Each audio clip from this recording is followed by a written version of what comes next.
All right, so what was the high point and the low point for you this week? Okay, so we were walking and we were talking about it, remember? And I brought it up and I said, I was asking you genuinely, like, what was your high point and low point this week? And then I thought it would be really good content for your patrons. So Cool. why don't you talk about it now? What I want to say first is how proper you expanded into being off camera. You became so professional and tall. Well, I have done it before for work. You're so funny. I'm preoccupied right now because your elbow's getting cut off. What?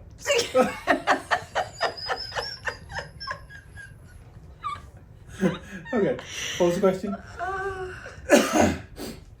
This week, while you were working on the build, I think it would be interesting to talk about what was the thing that went the best and what was the thing that was the most challenging. Okay, so should we start low or should we start high? I guess if people watch and click off early, we should start with the good stuff, right? There you go. Okay, we'll start with the good stuff. One thing that was interesting to me is at points in the build, you have ebbs and flows. You're full of momentum, and then you get to a point where you have to do a load of work and you feel like nothing changes looks wise. And what I found was if I set myself goals, general goals, because obviously the stuff takes longer and stuff doesn't take as long. If I set myself general goals and just worked towards them, I would be really surprised as to what had got done when I felt that nothing had got done. When I kind of stood back at the end of the process and I was just like, oh my God. So, like 5 things that were very important got done, may not look hugely different, but were a really fundamental jumping off point for the next big change. That makes sense. And then weren't you telling me at one point that those kinds of days used to really be difficult for you because there wasn't going to be that big exciting thing that you would see at the end of it that would be very visible? And didn't you say those used to be challenging days, a couple years ago? Yeah. So as we've talked about, mental health has been and is still an ongoing issue for me. And right now I am actually in a changing place because I am still decompressing from my previous job, which was extremely high pressure.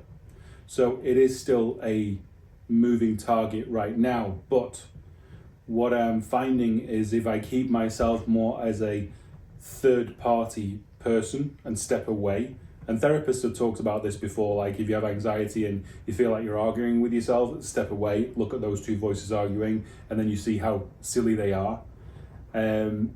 If I'm trying to keep myself as this third party person looking in, and it allows me to, I don't know whether quantify is the right word, but kind of make it a beginning, middle and end of a thing that needs to be done that has a really big payout eventually, if that makes sense. It's having this unemotional strategy about my emotions. Engaging that third party voice before the emotions take over too much is important, because once the emotions have taken over enough, you can't step away. You're kind of pulled into the hurricane, as it were. So being aware and being able to take that step back early enough in the process and listen to that voice makes it much easier on those days when you are not just riding, the crest of a wave and everything is just wow, wow, wow, wow, wow. It's engaging that voice early enough in my case. So I would think that advice is probably good for any builder who is working on a project and you get to that point where it feels overwhelming, or you get to those days that you feel like not very much is going to get done, and so it's not as motivating to get out in the garage. Would you agree? Is there like a way you would frame that? It's just one bite at a time. It's a big elephant. Eat it one bite at a time. There was a friend of mine from the XR world, Keenan, was just like, if you just do an hour a day, at the end of the week you'll have done between 5 and 7 hours. You can get a lot done in between 5 and 7 hours. And that, I think, is the case when I wasn't like 100% like riding the wave in the past couple of weeks. I've done however many hours felt appropriate and then come in, maybe done some editing or something else on the back end to help things forward, cleaned, made stuff more organized, made the garage work more logistically better. But yeah, no, that's it. Just do a bit. Literally just do a bit. And also physically if I physically take myself into the garage, I will start doing something.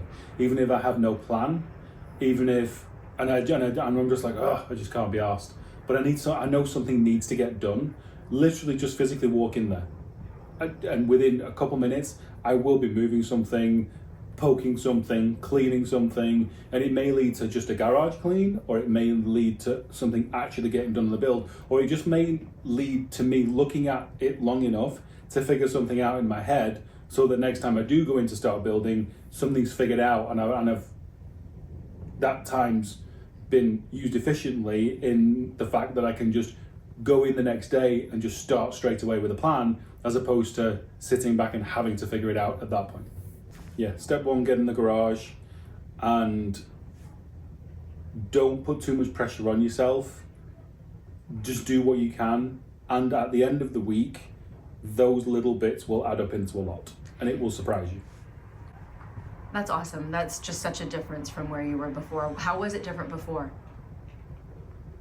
Oh God. Before, I was in such a place that panic set in relatively early. Like at a lower threshold. Yeah, not not a hurricane, like worse than a hurricane. I consider panic to be worse than a hurricane.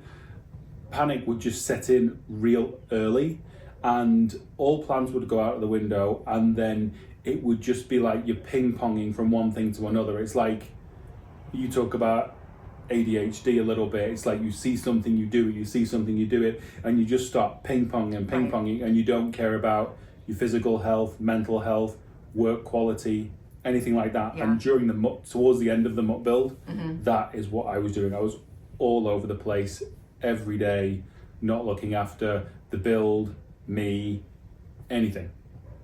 It was utter chaos. Right. So it's definitely calming it down and stepping in before that chaos ensues. What was really challenging this week? My lack of space and lack of infrastructure, as in a lift and stuff like that, is more of a hindrance, goes up and down in its hindrance-ness. And right now, it's a relatively large hindrance because the truck is largely together. So the truck itself takes up a lot of space. So to work around the truck is tight. So anytime I'm working on the left-hand side of the truck, the driver's side, I only have about maybe just over 12 inches between the side of the truck and the actual washing machine. So that's a thing right now, and that is a point at which I really have to listen to myself and calm down and realize the good stuff out of being 10 steps away from the front door to go to work and not have to rent somewhere, pay bills on it be 45 minutes away so I can afford the rent type of situation. Right. It's for me, it's like really valuing the good, and the bad is logistics of it. It really isn't good, but again, I'm blessed to have a situation where I can have a truck in a garage and a car in a side driveway, hidden, broken down. A lot of people don't have that. So I am very blessed to be in the position I am, and I have to keep looking at the good and the kind of the emotional and mental freedom it gives me to not have that pressure. But yes, that is the biggest factor working against me right now is logistics, definitely. I think it's very cool that gratitude, which is like such an easy platitude to say and can sound very flimsy or like toxic positivity, but what you just described, that really is gratitude in action, keeping yourself focused on the good things so that you can power through the challenge. Yeah. Practically, what do you do as a solution for that tight space? Obviously, when you're working on the truck right there, the space is the space, you're working in the 12 inches. Are there things when you're talking about like the tight quarters of the garage, are there practical things you've done to make that easier for yourself?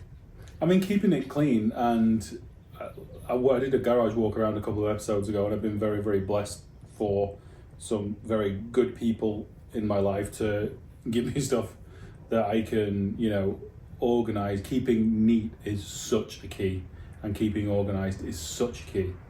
That's the foundation for working in tight spaces, and then slowing down and just figuring it out, because you can usually do it, you just can't do it easily and quickly.